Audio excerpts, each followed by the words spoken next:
para sa bawat Pilipino. Alam ko na buo ang galit ninyo sa akin ngayon. Nauunawaan ko rin kung bakit, lalo na at malaki ang halagang nakataya. Pero bago kayo humusga, hayaan ninyong ipaliwanag ko ang buong katotohanan. Matagal akong hindi nagsalita dahil may direktang utos sa akin. Huwag nang bumalik ng Pilipinas at manahimik na lamang. Umalis ako noong July 19, 2025 para sa aking medical check-up. Nakaplanong bumalik pagkatapos ng SONA ni Pangulo.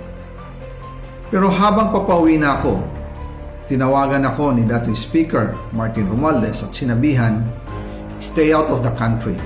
You will be well taken care of as instructed by the President."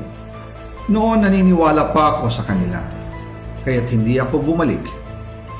Tumikom ang aking bibig, sumunod ako, pero ang hindi ko alam, ang ibig pala nilang sabihin sa aalagaan ka namin ay gagamitin ako bilang panakipbutas sa kanilang kampanya laban sa korupsyon. Ginawa nila akong poster boy ng kanilang sariling kasinungalingan. Ngayon, hindi na ako mananahimik, ilalabas ko ang lahat ng katotohanan. May resibo, may ebidensya, at may pangalan. Nagsimula ito nung tumawag si Sekmina Pangandaman sa akin nung nagumpisa ang BICAM process last year, 2024.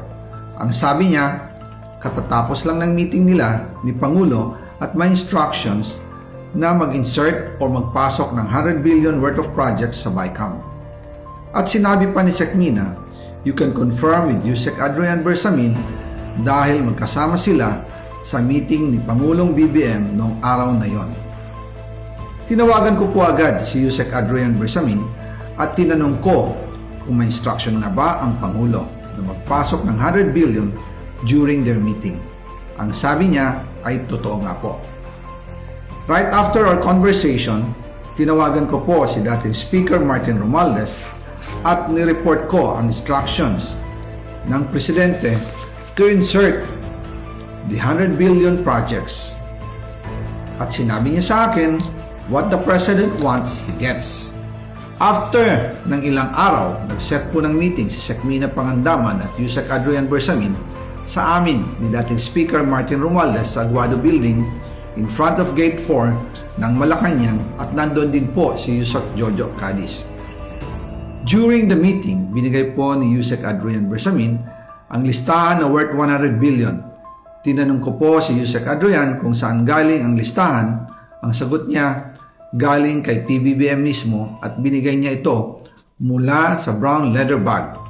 Nung sinabi po ni Yusek Adrian Bersamin yung brown leather bag, naalala ko noong nasa Singapore kami right after the elections of May 2022 sa Hilton Hotel, kami ni dating Speaker Martin and PBBM habang pauwi at pabalik ng Pilipinas, hinabol ng PSG ang brown leather bag at ang sabi ni PBBM, maiwan na lahat, wag lang ang brown leather bag.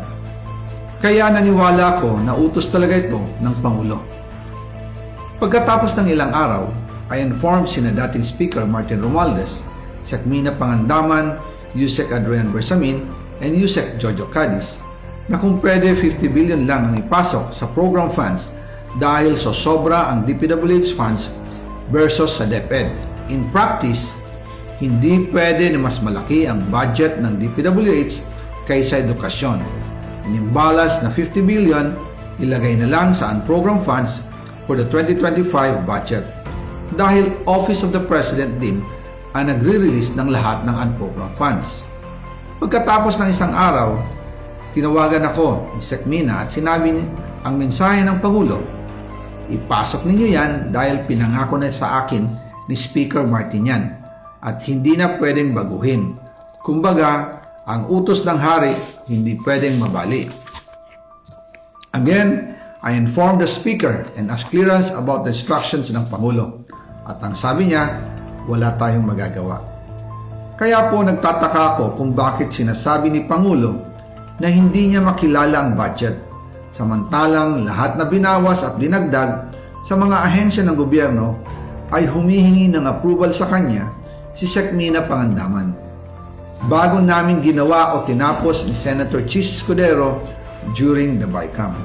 Sinabi pa ni Sec. Mina, everything is cleared with the President.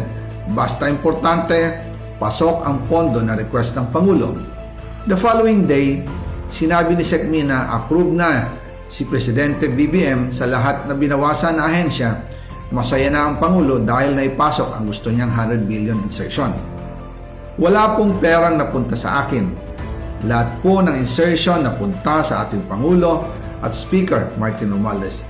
Ako lang at ang aking mga tao, sila Paul Estrada, Mark Tiksay, at ang aking mga security ang nag-deliver papunta sa bahay nila Pangulong Bongbong Marcos at Speaker Martin Romualdez sa North Forbes Park, South Forbes Park hanggang sa Malacanang. Yung mga deliveries po ay merong record ang aking mga tao. Totoo po yung sinasabi ni Orly Gutesa na nag-deliver siya sa Forbes Park.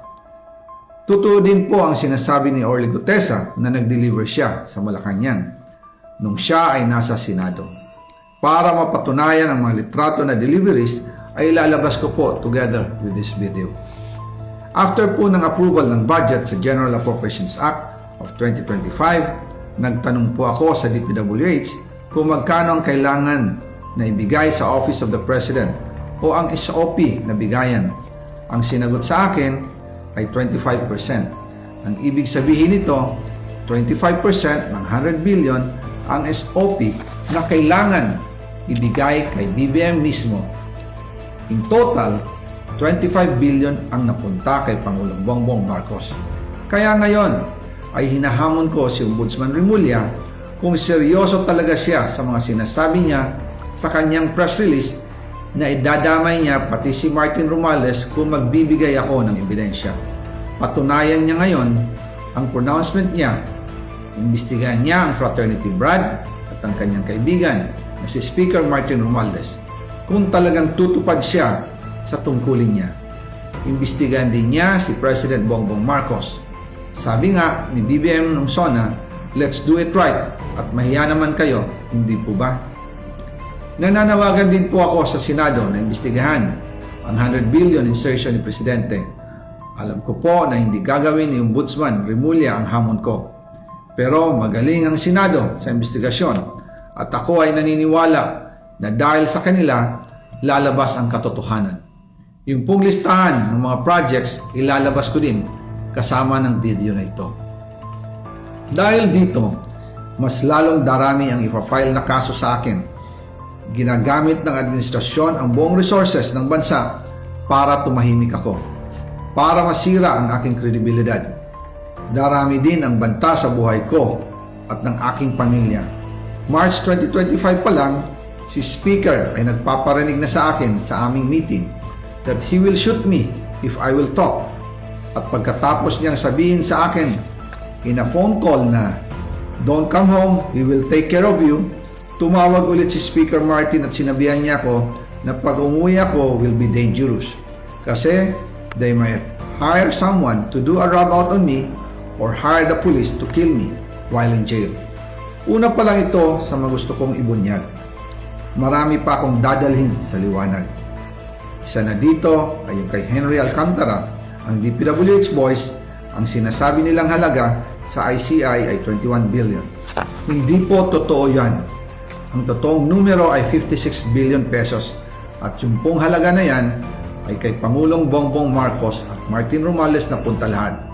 Ilalabas ko po ang buong detalye sa darating na mga araw. Kaunting pasensya pa po. Sana po ay hindi nila ako mapatay bago ko mailabas ang lahat. Sa inyong lahat sa Pilipinas, lalong-lalo na sa aking pamilya, taos-puso akong humihingi ng paumanhin. Ginawa ko lang ang utos sa akin, pero ngayon, handa na akong harapin ang lahat.